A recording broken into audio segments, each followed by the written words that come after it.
L'organisation de la séance est très simple. D'abord, nous invitons les trois présentatrices à exposer les grandes lignes de leur réflexion, de leur recherche à tour de rôle. Et ensuite, il y aura quelques questions que je poserai aux trois intervenantes. Enfin, nous aurons une période de discussion collective. Est-ce que ça vous va? Alors, en fait, je vous laisse décider de l'ordre. Kelly, Yvette, c'est à vous de décider. On n'a pas tout stagé l'ordre de passation. Ah, je ne voyais pas Mélanie, c'est bizarre. OK. OK, c'est bon. Oui, enfin, je te vois. Qui veut commencer? Ben, vas-y, Mélanie. On a de l'air bien parti. OK. Moi, je voulais vraiment honorer le temps qui nous est donné. Et puis, comme ce sont, on est étudiante, en tout cas, moi, je vais parler pour moi, je suis étudiante, donc toutes les réflexions sont tellement fraîches, on est en pleine transformation. Donc, vous m'excuserez, mais je vais lire parce que je voulais être sûre justement de pouvoir honorer ce temps-là et dire ce que je voulais, ce que j'avais à dire. Donc, un peu comme on vient de le dire, là, c'est juste comme une petite présentation un peu plus personnelle avant de répondre aux questions. Donc, tout d'abord, merci à Paul et Gina pour la belle invitation et merci à vous d'être présents. Mon nom est Mélanie Champoux, j'ai 42 ans. Je me sens vraiment à la mi-temps de ma vie, à un carrefour stimulant, rempli de sens et de belles présences. Je partage ma vie avec un garçon épatant de 12 ans et un homme merveilleux de 72 ans. Donc, vous voyez, je suis à mi-temps de ma vie et à mi-temps entre les deux aussi, exactement. Nous habitons au pied du Mont Mégantic, dans les cantons de l'Est, sur un territoire abénaki, entre lacs et rivières, entre ciel étoilé, montagnes et vallées. Nous cultivons notre petit lopin de terre et tentons de vivre en harmonie avec notre environnement. J'ai récemment terminé une maîtrise en environnement, de même qu'une formation en éducation relative à l'environnement, où j'ai eu le grand privilège de rencontrer Lucie Sauvé et d'autres enseignants et chercheurs extraordinaires du Centre Air. Puis, je termine présentement une formation en éducation transformatoire, si bien accompagnée par Paul Carr et Gina Tézé. Et j'ai aussi récemment entrepris un doctorat en éducation avec Adolfo Agúndez Rodríguez, si vous le connaissez, et Gina, bien sûr, comme co-directrice. Mes intérêts de recherche, qui sont indissociables de mon chemin de vie, sont en lien avec l'éducation supérieure et plus particulièrement en lien avec la réalité des formations universitaires qui soient orientées envers une transition éco-socio-critique. Donc, j'envisage mon questionnement dans une perspective radicale et critique comme la création d'un espace de résistance au modèle éducatif néolibéral qui domine actuellement largement notre système d'éducation universitaire.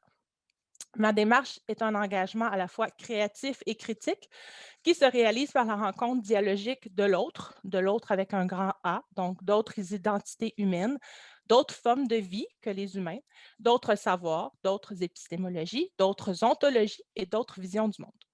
Donc, ma quête est de rassembler ce qui a été dissocié et qui ne devrait pourtant pas l'être. Mon gouvernail est celui de l'amour et de la quête d'une justice globale, parce que sans amour pour l'humanité et pour les systèmes de vie sur la Terre, il n'y a rien à défendre, il n'y a rien contre quoi lutter. Je crois que c'est par la foi en l'être humain et par la redécouverte et la célébration de ses sagesses ancestrales et par le développement d'une conscience critique sociale qui se veut émancipatoire, transformatoire et libératrice que nous pouvons commencer à forger un projet éducatif à la hauteur des défis civilisationnels qui nous interpellent d'ores et déjà et auxquels nous avons la responsabilité de répondre présent. Alors voilà, je vous laisse aller les filles.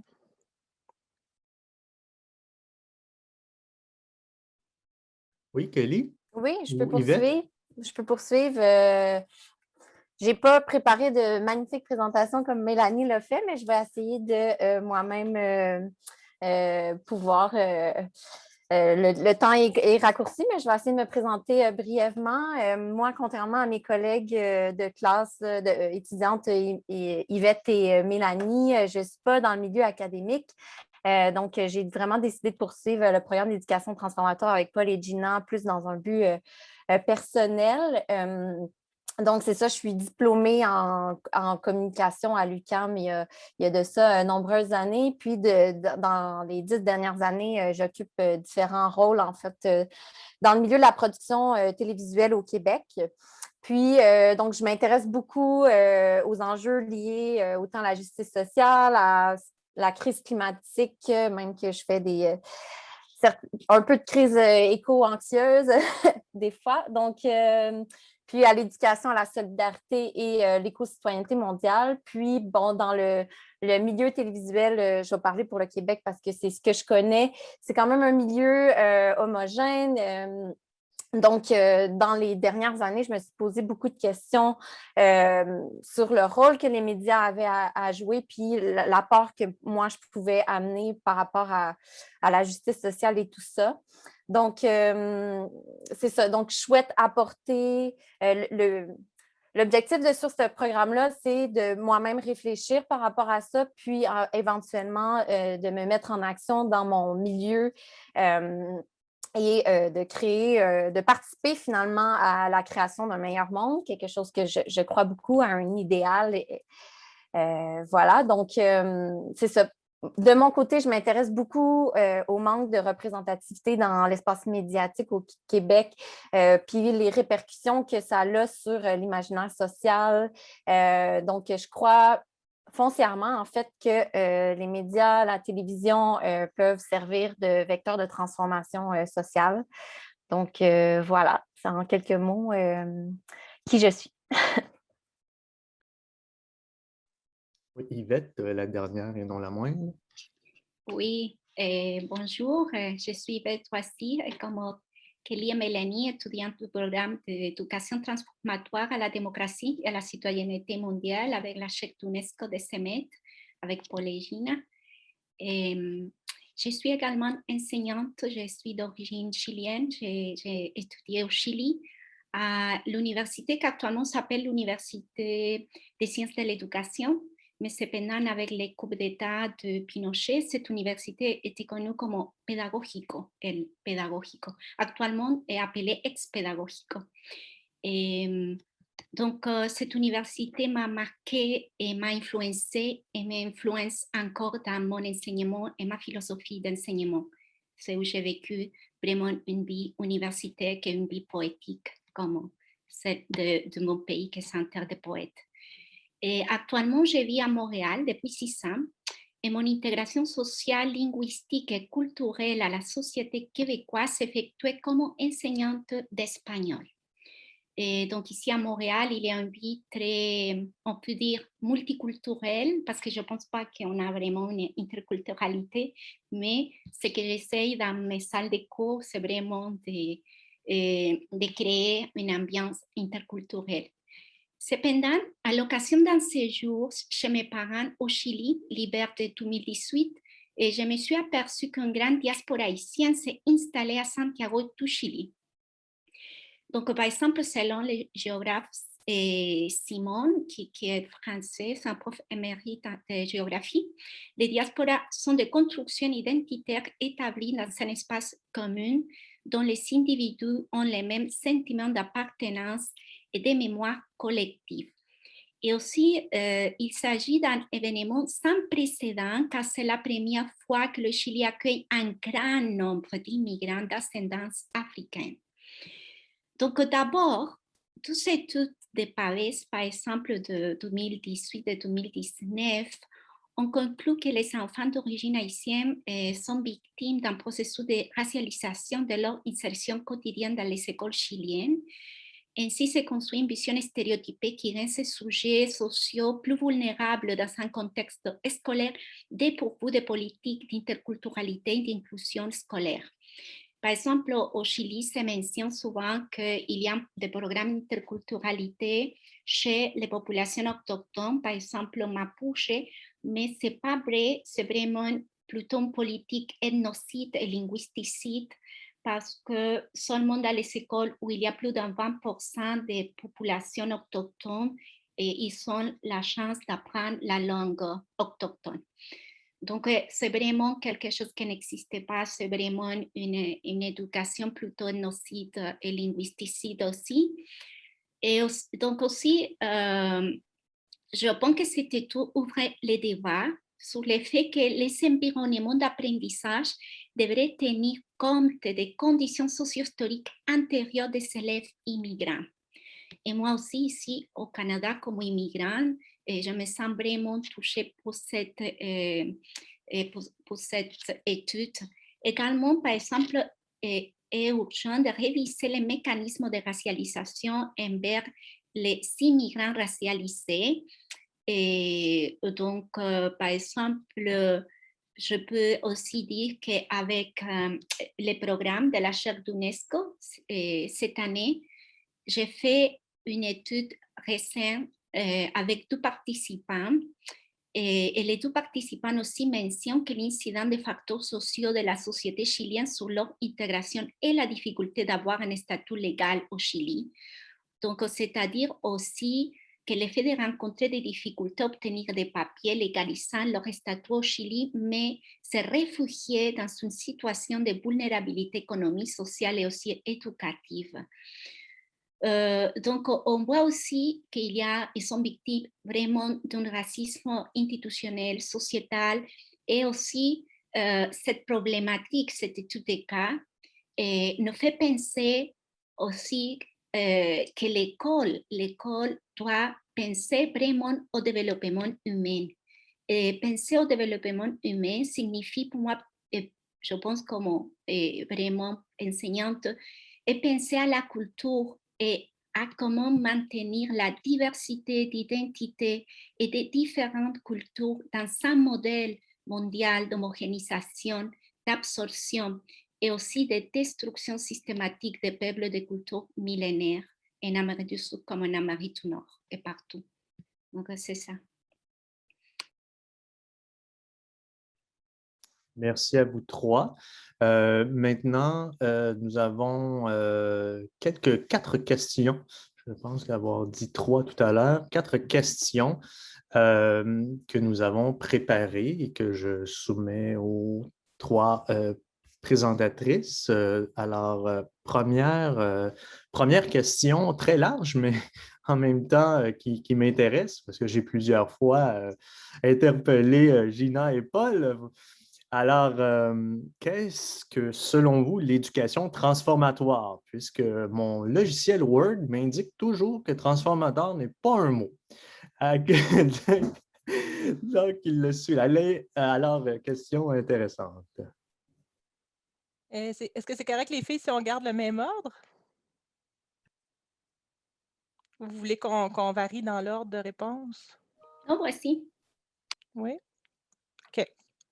Donc, pour moi, l'éducation transformatoire nous porte d'abord à nous interroger sur notre vision de l'éducation, sur ses finalités, sur ses fonctions sociales. Elle nous amène d'abord à nous interroger sur le sens de la transformation qui est attendue. La transformation de quoi? De qui? Vers quoi? Vers qui? Contre quoi et contre qui? Pour moi, il ne s'agit pas d'abord de nous demander comment faire changer les apprenants. Selon moi, poser le problème sous cet angle est une impasse, car c'est du système qui encourage, qui entretient et qui soutient des comportements et des attitudes néfastes que l'on devrait se préoccuper. Donc, si nous devons encourager le changement des personnes, c'est d'abord de leur non-docilité, de leur non-acceptation des injustices et des atteintes à la dignité des autres êtres vivants dont il devrait surtout être question. Une fois que cette capacité à se mettre à distance critique, à interroger, à résister, à dénoncer est développée, il faut construire des savoirs pour transformer véritablement les structures oppressives. Donc, il faut pour cela développer des savoirs de stratégie. Et il faut que les apprenants soient en mesure de situer leurs actions dans une perspective socio-historique et de les ancrer dans un cadre éthique pleinement conscientisé. Donc, ce faisant, nous sommes amenés à nous interroger radicalement sur le type de société à laquelle nous souhaitons contribuer en tant qu'éducateurs et en tant qu'apprenants. Car, comme nous l'a dit Fréré, nous sommes toutes et tous éducateurs et apprenants les uns des autres et l'éducation s'effectue par l'intermédiaire du monde. Le monde qui nous entoure, qui nous forme et que nous formons en retour par notre existence et notre action sur lui. Donc, pour cela, l'éducation transformatoire nous offre des outils d'autodéfense intellectuelle. Je donne un exemple. Par exemple, l'esprit critique qu'elle contribue à développer, grâce à l'esprit critique qu'elle contribue à le développer, il devient possible de faire la différence entre une vision de l'inclusion et de la diversité qui ne constitue finalement, bien souvent, qu'un moyen d'apaisement des tensions sociales pour le maintien d'un ordre dominant, foncièrement injuste et destructeur des supports essentiels à la vie, ou encore celui d'une vision de l'inclusion qui consiste à coopter davantage de personnes pour profiter des systèmes d'oppression, soit augmenter la masse d'oppresseurs. Plutôt, l'éducation transformatoire nous offre la possibilité d'envisager les transformations d'un point de vue radical, c'est-à-dire celui d'une inclusion qui vise le démantèlement des structures d'oppression pour l'atteinte d'une véritable justice globale pour tous les êtres vivants, humains et non humains. Aussi, dans le contexte actuel de mondialisation, de néolibéralisme et d'individualisme exacerbé, l'éducation transformatoire nous invite à repenser notre manière d'envisager nos systèmes d'éducation, les curriculums, les modèles éducatifs et nos rapports au savoir, aux autres, à soi et à l'environnement. L'éducation transformatoire constitue en ce sens un formidable levier d'émancipation individuelle et collective qui nous permet de redonner au développement de la conscience critique sociale et à la perspective humaniste le pouvoir de transformer les consciences et les réalités sociétales injustes pour proposer de nouvelles manières d'être au monde. L'éducation transformatoire nous invite en premier lieu à renverser nos manières de penser et d'agir pour d'abord prendre conscience que si nous avons d'abord été jetés dans le monde, comme pour reprendre la formule de Heidegger, ce n'est pas pour y vivre des destinées individuelles supposément émancipées, mais pour nous relier à la grande toile de la vie qui comprend des êtres humains multicolores, multidimensionnels, contradictoires et complémentaires, ainsi que des êtres vivants tout aussi diversifiés, de même que d'innombrables beautés naturelles qui constituent autant de supports essentiels à la vie. Voilà, c'est à vous. Bravo, Mélanie, pour cette question, ta réponse à cette question-là. En fait, si je peux poursuivre, pour moi, en fait, ce que c'est l'éducation transformatoire, puis d'abord, c'est effectivement, comme toi, David, pour moi, au départ, l'éducation transformatoire, quand que je me suis inscrite au programme, était une faute aussi dans mon Word. Puis, mais avec la définition de Paul et Gina, ça a beaucoup résonné en moi. Si je peux reprendre une citation de Paulo Freire qui dit que c'est d'abord une manière de créer le monde, donc une manière d'assumer le rôle de sujet qui transforme et non des objets qui subissent.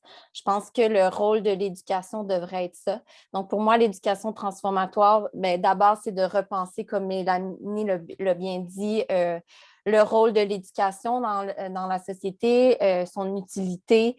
Pour l'instant, on peut penser que son utilité est de répondre au système en place. Donc, qu'est-ce que pour moi serait l'éducation? Qu'est-ce qu'elle devrait viser? C'est vraiment en fait, de développer la conscience critique que Mélanie a parlé justement, autant une conscience individuelle que collective, donc ce soit de prendre conscience des inégalités sociales, des discriminations, de son environnement, de son espace, et ensuite de ça, de se mettre en action pour vaincre ces injustices-là. Donc, c'est de constamment se remettre en question par rapport aux dominations, aux croyances culturelles et sociales, puis aussi environnementales. C'est de réfléchir collectivement à ce qu'on souhaite comme société. Donc, l'éducation, à mon sens, doit mener vers ça. Cette éducation-là vise à transmettre des valeurs profondes, autant de liberté, d'égalité, d'amour radical. Puis, étant une humaine assez sensible, je pense que l'éducation transformatoire peut créer des humains qui sont portés par l'empathie, par l'histoire, mais une histoire racontée par tout le monde et une histoire collective et non hégémonique. Et donc, vraiment de construire un monde juste, propre, solidaire, puis donc qui est porté par le dialogue en différents savoirs, donc déconstruire pour mieux co-construire. Puis si je peux conclure un peu, à mon sens, une société prospère, mais qui comporte de fortes inégalités, ne peut être une société heureuse. Et je vais juste conclure avec quelques mots qui, pour moi, définissent ce que c'est l'éducation transformatoire, là. Donc, c'est vraiment l'émancipation, la démocratisation, la transformation, l'inclusivité, l'entraide, l'empathie, le dialogue, l'écoute et tout ça porté par l'amour, je crois. Donc, voilà. Bravo, Kelly, Mélanie, je suis d'accord.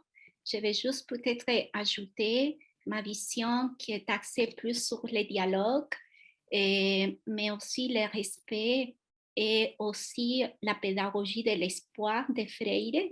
J'ai connu cette pédagogie grâce à Paul et Gina, mais c'est un peu ironique parce que Paulo Freire dit dans ses livres qu'il a écrit la pédagogie de la liberté, de l'espoir aussi en regardant l'expérience chilienne avant les coups d'État, justement centrale de l'éducation populaire dans les quartiers de Peñalolén, où justement j'ai travaillé comme historienne, où il y a actuellement un musée de mémoire parce que beaucoup de personnes se sont fait ici assassiner dans cet endroit qui s'appelle Parque por la Paz Villa Grimaldi.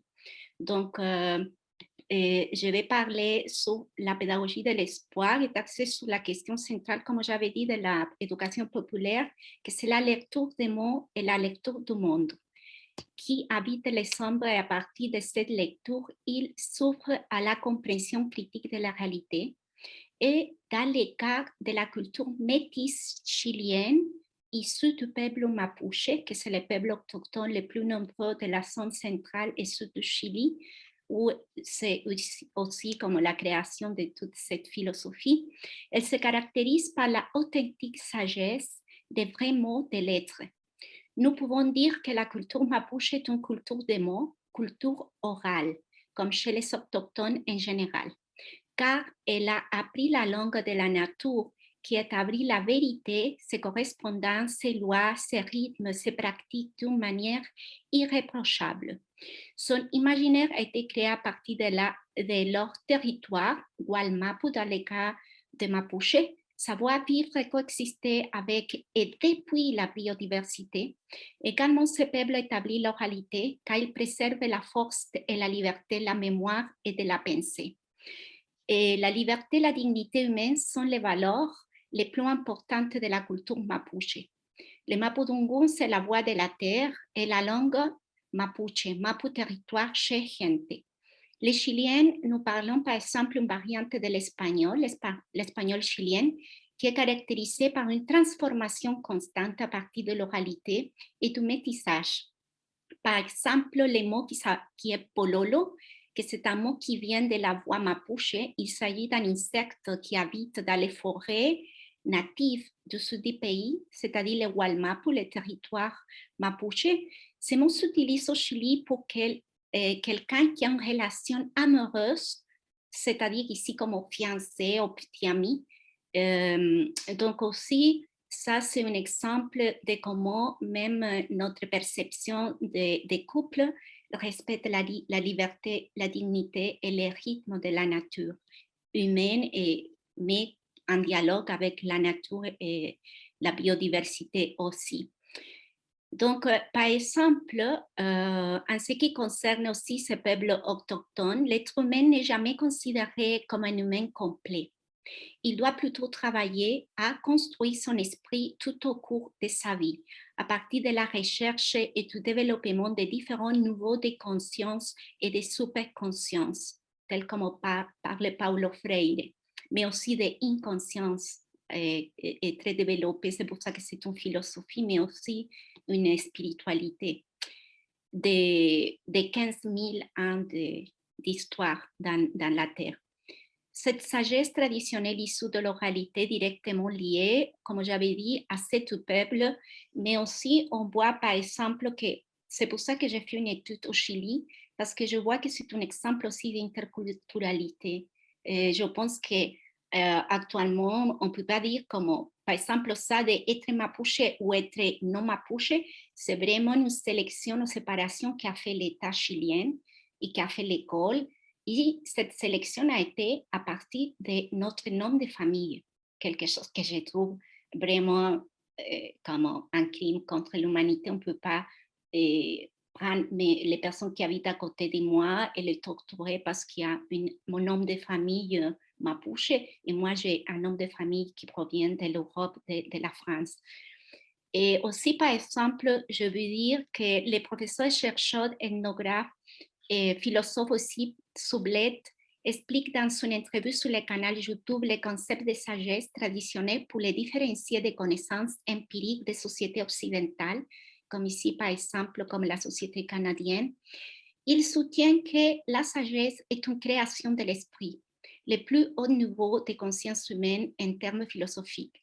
Cette superconscience nous enseigne la finalité, la signification du monde. Elle émerge d'une spiritualité authentique. D'autres peuples autochtones aussi, en Amérique, par exemple, le peuple Maya a créé, les peuples aztèques aussi au Mexique, ils ont créé des pyramides, des systèmes d'irrigation, les Incas. Donc, ils ont créé des choses comme objectifs, qu'on peut voir actuellement. Cependant, le peuple Mapuche a créé un type humain, axé sur sa philosophie et ses savoirs ancestraux, vieux de 15 000 ans d'histoire et de coexistence avec la biodiversité. Ces constructions humaines est leur plus grande création.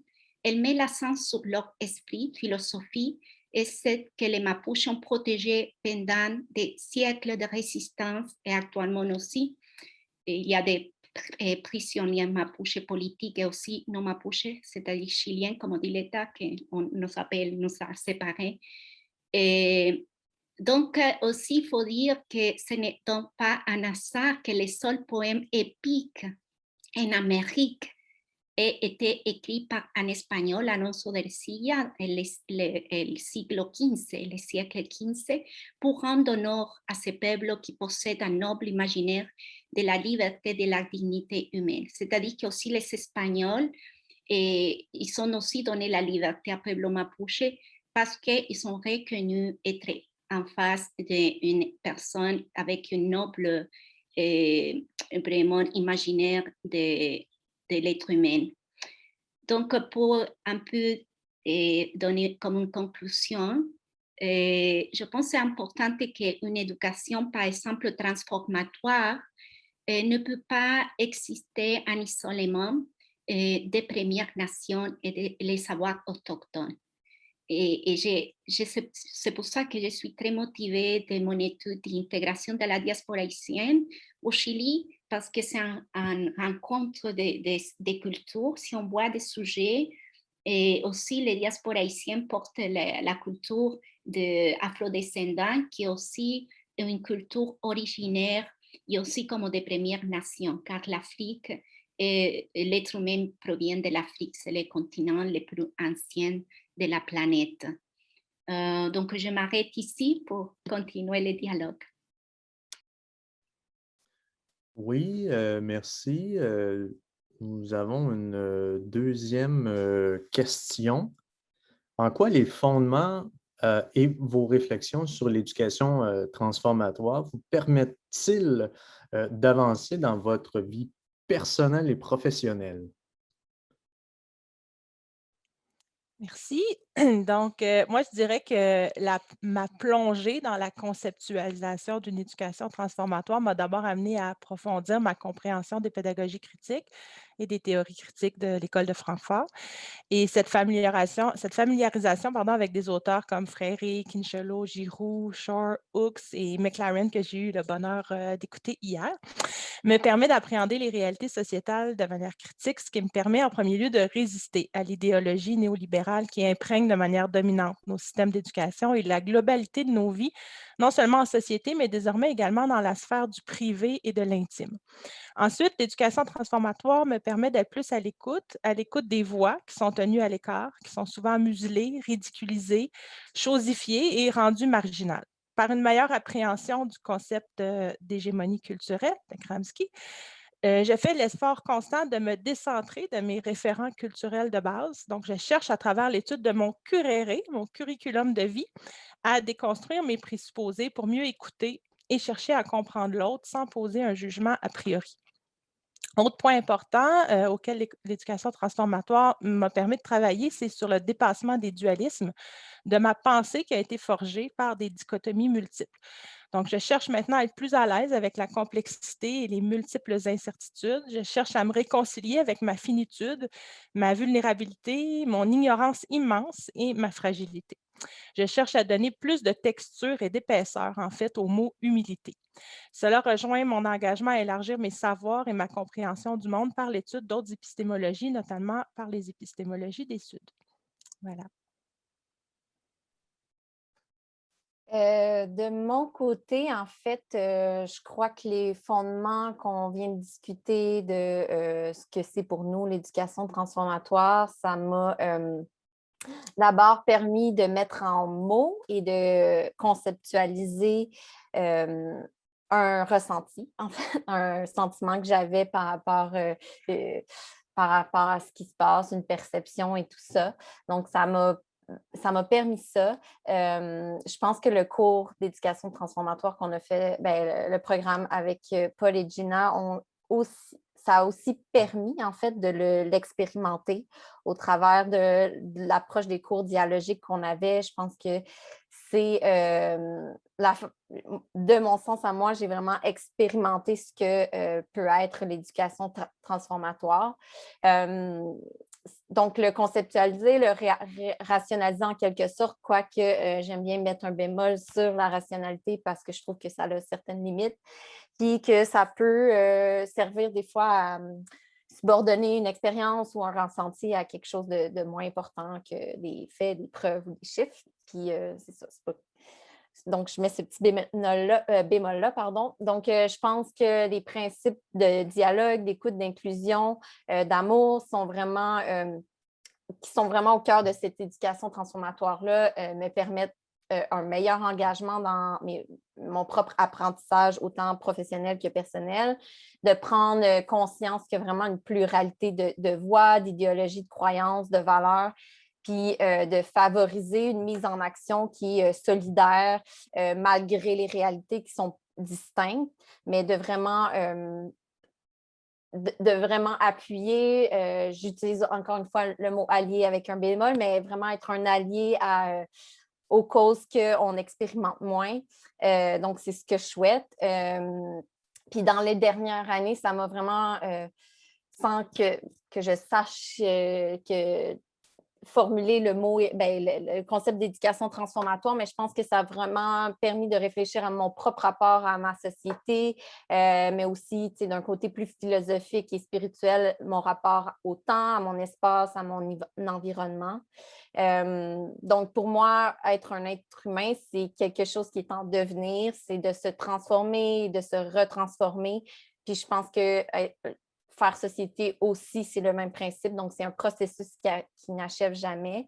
Puis, si je reprends un principe de la philosophie Mapuche que Yvette a partagé avec nous dans plusieurs séances de cours, c'est vraiment que l'être humain n'est jamais considéré comme un être humain complet.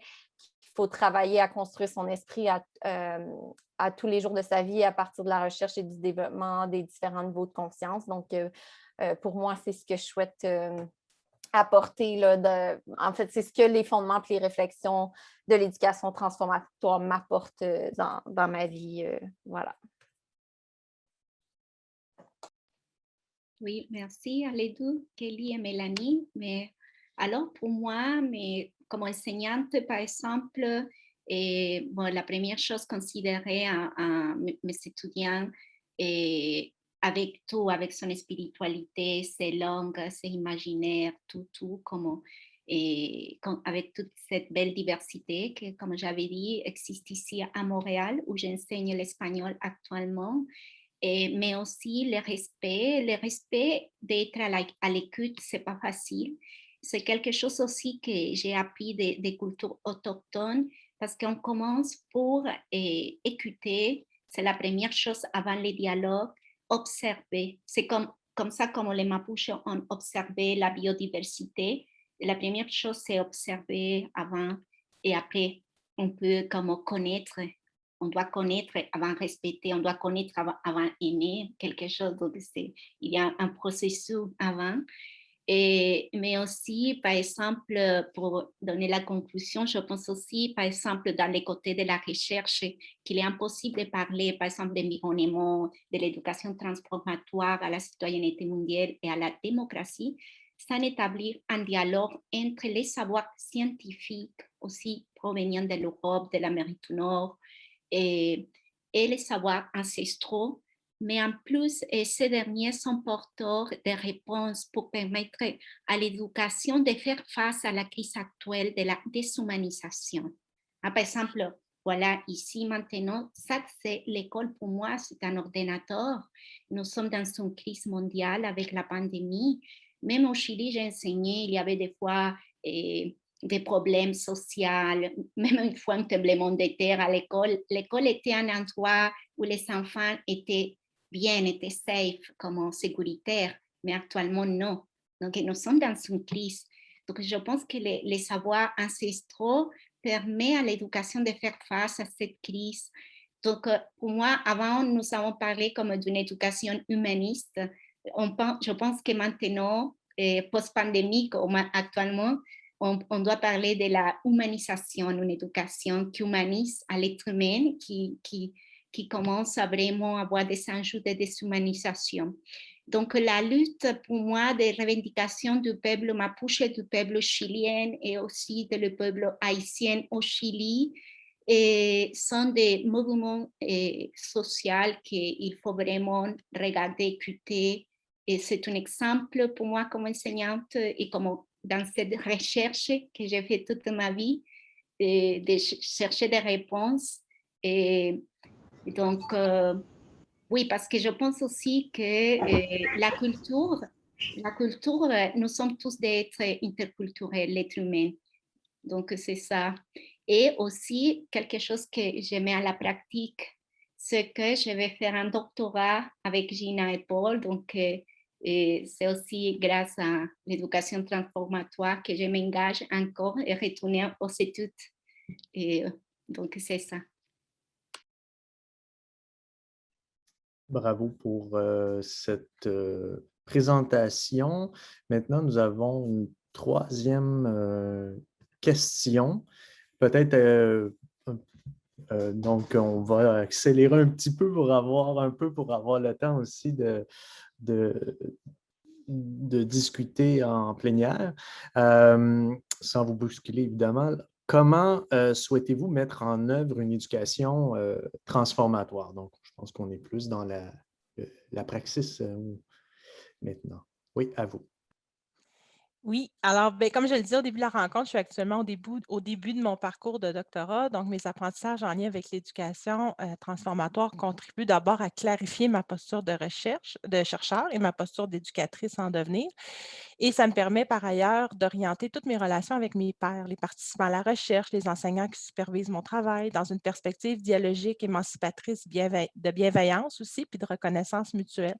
Donc ensuite, j'envisage de réinvestir ces savoirs formateurs et transformateurs dans l'élaboration d'une théorie axiologique pour des formations universitaires qui soient résolument engagées envers une transition éco-sociocritique, en fait une transition écologique qui soit juste, décolonisée et holistique. Voilà. Oui, en fait, j'ai vu aussi qu'il y avait une question dans le chat, puis je me disais que Jean-Noël Bérubé a posé, puis je me disais que peut-être, avec ce que j'allais répondre, ça allait répondre en partie à, pardon, à la question.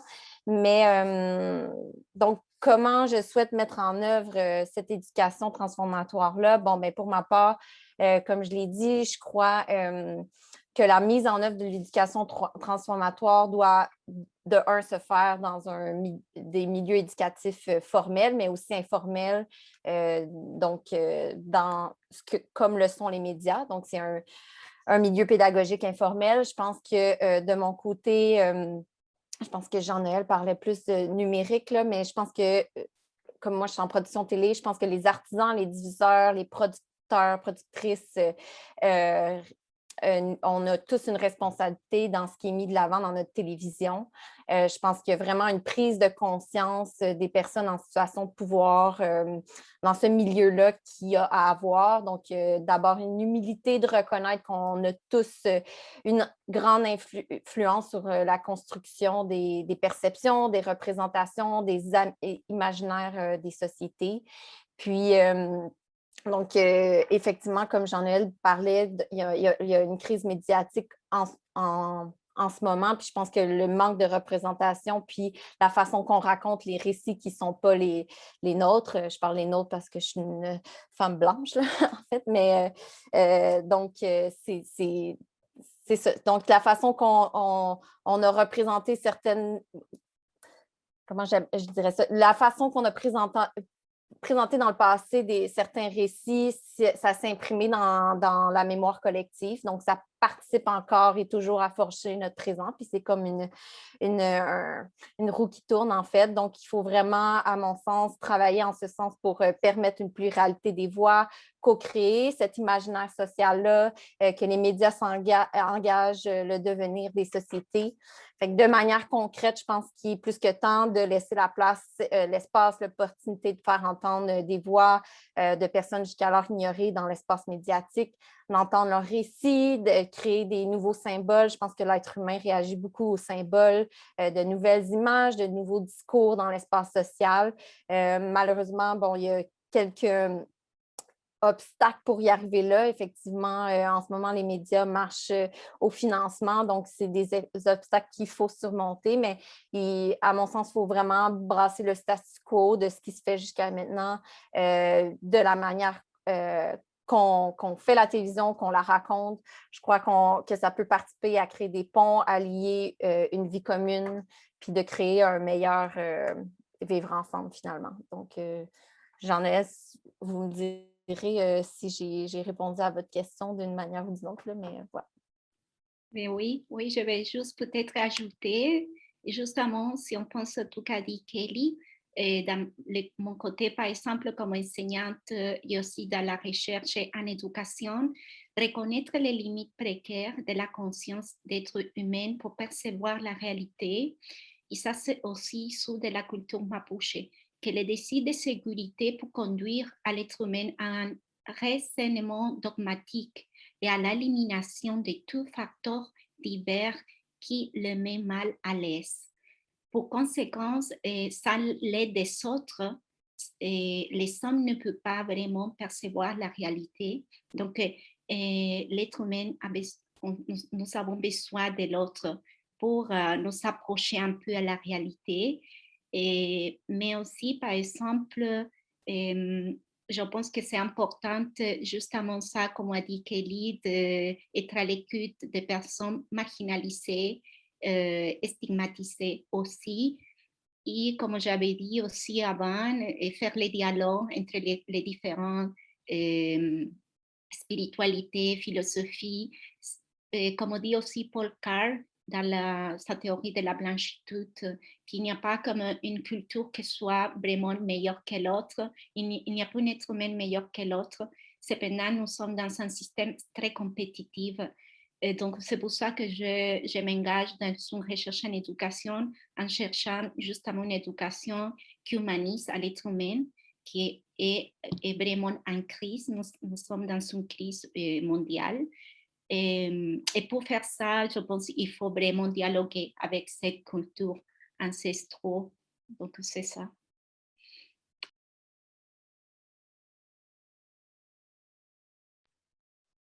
Oui, on avance bien dans la planification pour laisser ensuite 10 minutes de discussion avec la salle virtuelle. Je vais poser la dernière question. Peut-être qu'ils répondent tous les trois là, en 6 minutes environ. Et c'est une question importante qui a été posée notamment ce matin. Quel espoir cela permet-il, cela étant sans doute la mise en œuvre de l'éducation transformatoire? Oui, alors rapidement, on trouvait ça important de finir avec une note d'espoir. Donc, je reprends un peu la formule de Gina. L'espoir que ça me donne, c'est que malgré la chape de plomb que l'impérialisme, le racisme, le sexisme, le capitalisme, le néolibéralisme, la mondialisation font peser sur nos imaginaires collectifs, il existe des interstices qui est possible d'investir afin de les habiter ensemble et de peu à peu les agrandir pour retrouver la force de s'allier. La force et le plaisir aussi, je dirais, là, de s'allier, de rêver, de construire d'autres possibles ensemble. Voilà. Oui, ben, en fait, je trouve que ce que Mélanie vient de nommer, c'est de un magnifique espoir pour ce que peut amener l'éducation transformatoire. Si je peux rajouter, je pense que ça peut permettre cette possibilité de tomber en amour les uns les unes avec les autres, que ça peut permettre de se réinventer, de lutter vers quelque chose qui est inexploré, un peu intangible, qui n'existe pas encore finalement, puis que en restant dans notre posture de statu quo actuel, ben, on avantage les uns au détriment des autres, donc on pourra, à mon sens, jamais arriver complètement à notre plénitude collective, puis je crois que ça serait une perte. Donc, ça l'ouvre la voie à d'autres possibilités, ça permet de créer de l'espace pour redécouvrir notre monde. Certains vont parler que l'éducation transformatoire, c'est peut-être quelque chose d'utopique, mais si on se pense sur ce que ça veut dire, une utopie, c'est d'imaginer, de rêver un meilleur lieu pour toutes et tous. Puis, donc, l'utopie peut mener à la mise en action, puis j'espère que l'éducation transformatoire va mener à ça. Oui, pour ajouter donc aussi que je pense que sans espoir, il n'y a pas une éducation, hein, et l'être humain se déshumanise. Et nous sommes actuellement dans une crise de déshumanisation avec la pandémie, bien sûr, de perte d'espoir. Donc, il faut récupérer la confiance et l'espoir. Et pour ça, par exemple, je pense aussi que les espaces informels, l'être humain est en constante transformation et aussi en constant apprentissage et éducation. Et les espaces virtuels, la technologie, on peut utiliser actuellement aussi pour créer cet espace. Par exemple, actuellement, je participe dans quelques espaces créés à partir de la révolte chilienne d'octobre 2019 qui s'est fait tout par Internet. Et donc, ce sont des espaces aussi qui permettent la diversité, célébrer la diversité. Et, par exemple, je pense que nous devons faire une transformation à l'éducation. C'est pour ça que je m'engage dans les recherches en éducation, parce que si on voit vraiment que l'être humain est interculturel, nous ne pouvons pas avoir des écoles et des systèmes monoculturels, monolinguistiques. Non, ça c'est vraiment en contre de la nature humaine. Comme j'avais donné l'exemple chilien, que même nous les métis, nous portons plusieurs cultures, parce que c'est ça l'être humain. Et la séparation va contre l'humanité. Donc, c'est ça. Alors, tour d'horizon riche et en fait complet, également instructif pour ma part.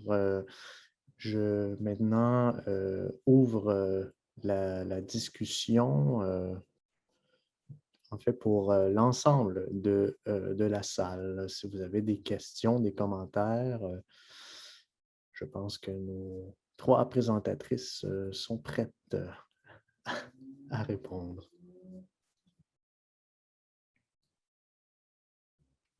Peut-être Laurent, il a dit. Bien sûr, il y a quelqu'un qui vient d'écrire un peu dans le chat aussi. Mais je pense que c'est un commentaire plus qu'une question. Moi, j'avais une question que je ne sais pas trop à qui adresser exactement, donc peut-être que je vais vous laisser débattre de ça entre vous. Mais en fait, Yvette, tu parlais de savoir des Mapuches qui étaient liés au territoire.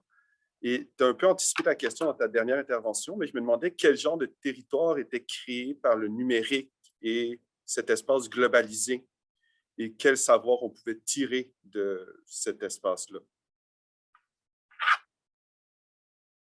Par exemple, de mon côté, je participe parce que les Mapuches, la maison qui ont les Mapuches, c'est très ancien, on parle de 15 000 ans, c'est la ruca, s'appelle, la ruca.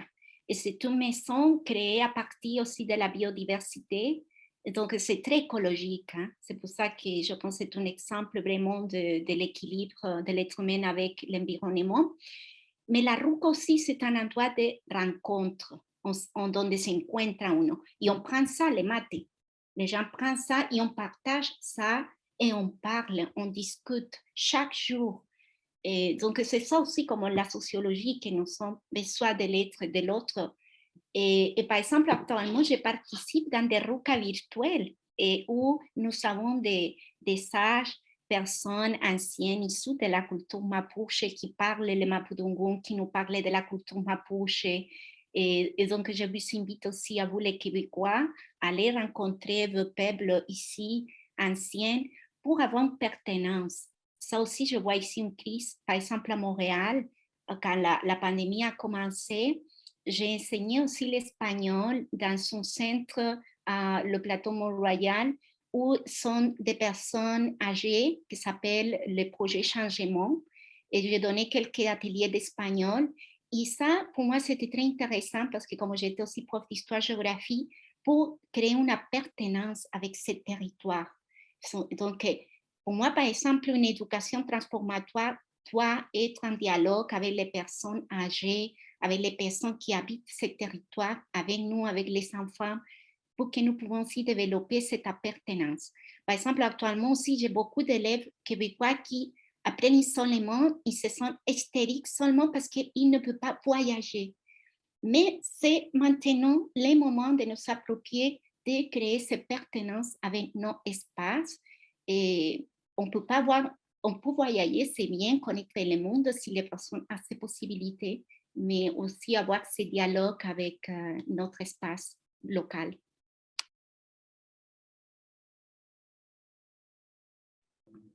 Oui, d'autres interventions?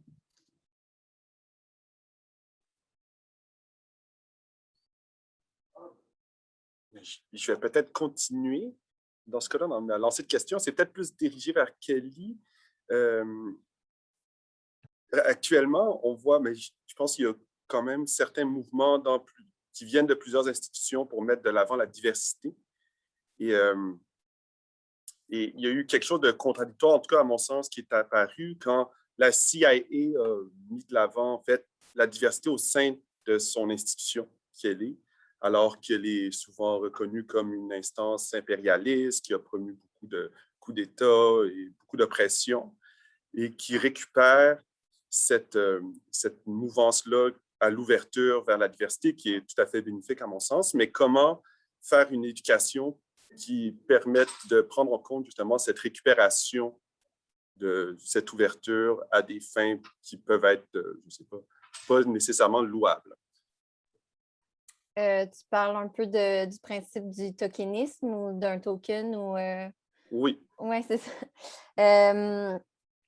Ben, en fait, je pense qu'il y a des façons de faire qui sont plus louables que d'autres. C'est certain que il y a plusieurs, si je parle du milieu que je connais dans la télé, il y a plusieurs diffuseurs ou ça qui vont justement utiliser le principe du token pour bien paraître, pour faire preuve qu'ils font des efforts, mais je pense que ça doit aussi venir de la base. Là, on peut mettre quelqu'un issu de la diversité de l'avant, mais sans raconter sa propre histoire, sans qu'il soit inclus dans le processus complet de autant je parle de scénarisation, réalisation, capter l'image, tout ça.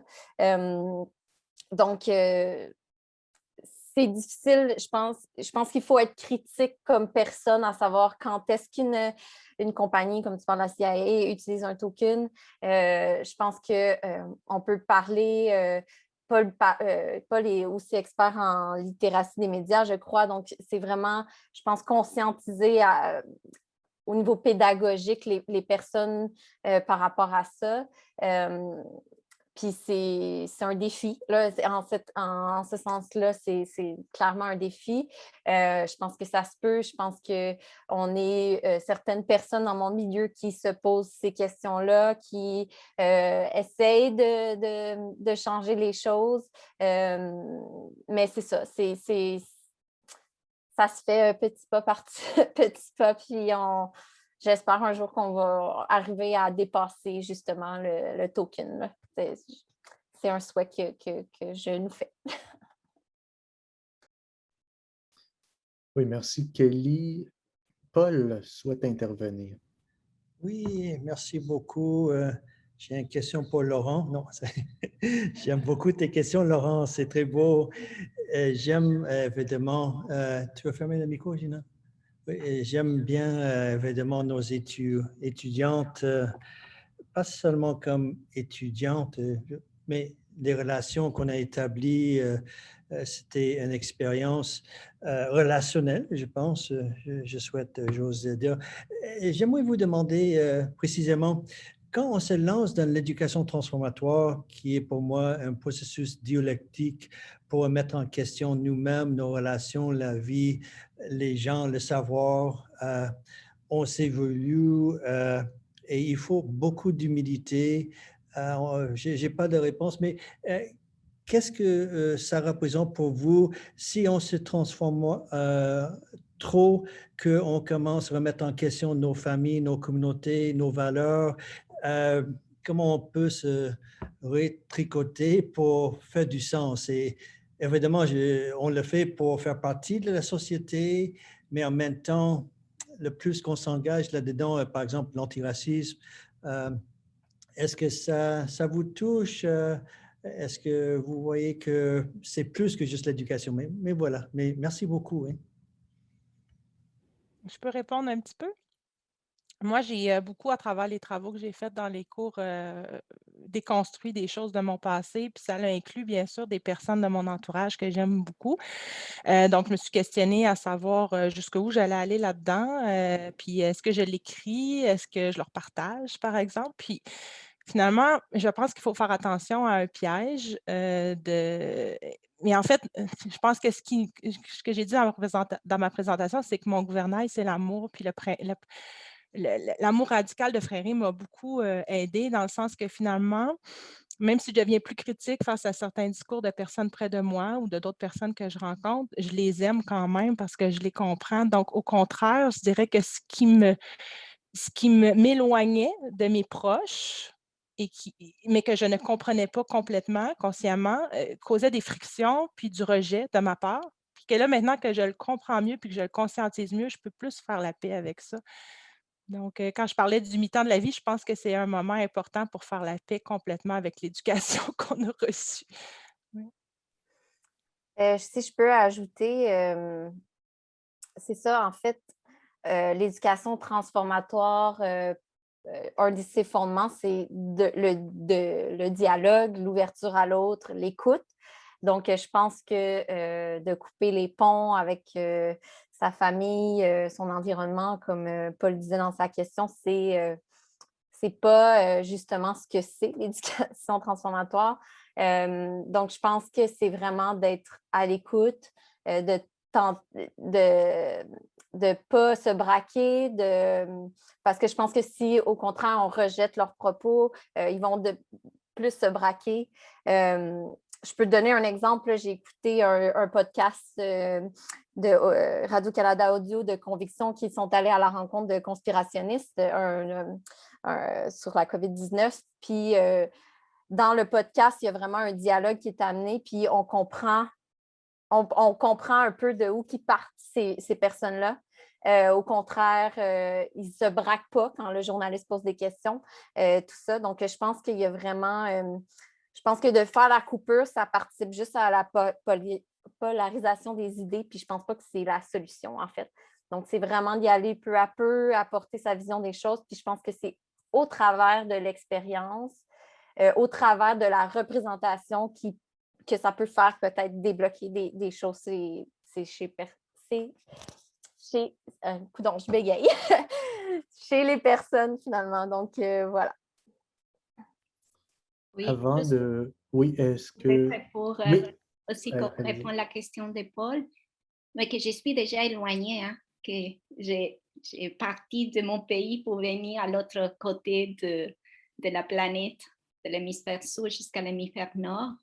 Donc, c'est plus facile pour moi. Je suis vraiment éloignée de la société chilienne pour la critiquer, mais aussi pour critiquer cette société aussi qui m'accueille. Mais par exemple, avec la sociologie, j'ai vraiment, et l'humilité, c'est que moi-même, je suis une construction sociale.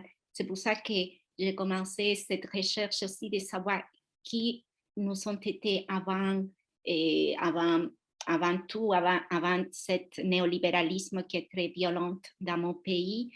Mais ça aussi m'a fait comprendre pourquoi mes parents sont comme ils sont, ou mes frères et moi-même, parce que nous sommes une construction sociale constante. Donc, c'est ça, l'humilité aussi. Et comme dit Kelly, je pensais au pendule de Foucault. Non, il ne faut pas comme... Quand là, ça nous amène à la guerre. Donc, il faut comme chercher le milieu. Oui, Gina.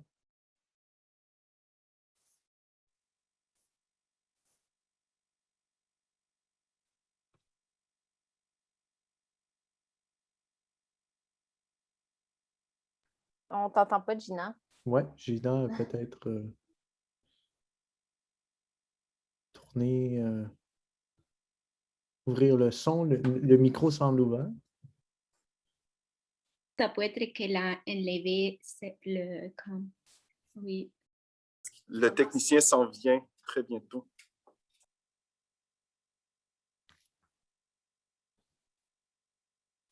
Donc, c'est peut-être ma faute. C'est peut-être la cancel culture qui t'empêche de parler.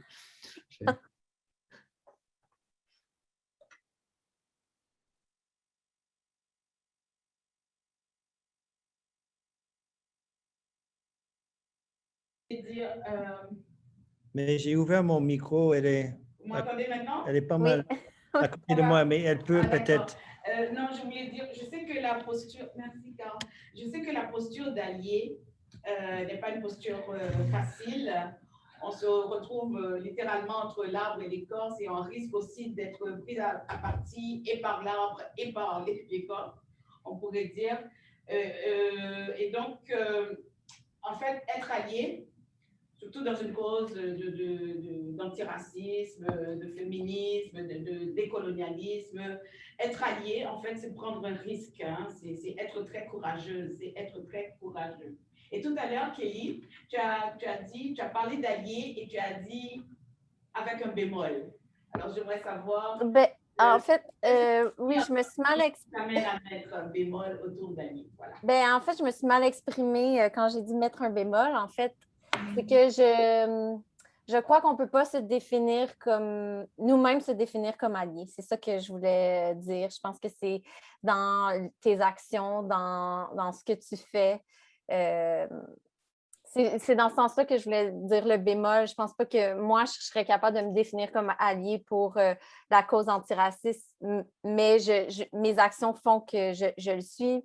Mais je pense qu'être allié, c'est de se remettre en question, de poursuivre dans cette direction-là, d'aider.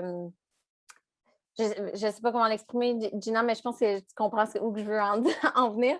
On en a déjà parlé, mais tu sais, c'est vraiment je pense que c'est un peu condescendant de se dire allié. Je pense que c'est vraiment dans ses actions puis dans son engagement qu'on peut le devenir ou c'est vraiment une construction finalement. C'est dans ce sens-là que je voulais dire. C'est de continuer à se déconstruire, de voir nos billets, tu sais, Mélanie parlait tantôt de saisir son ignorance là où on a des angles morts. Bien, je pense que c'est vraiment à tous les jours qu'il faut se poser ces questions-là. Donc, voilà. Merci à tous les trois. Ça semble en fait très engagé et engageant comme projet. Alors, je vous encourage à continuer et à mener à bien vos travaux. Alors, félicitations, merci à vous trois, à toute la salle.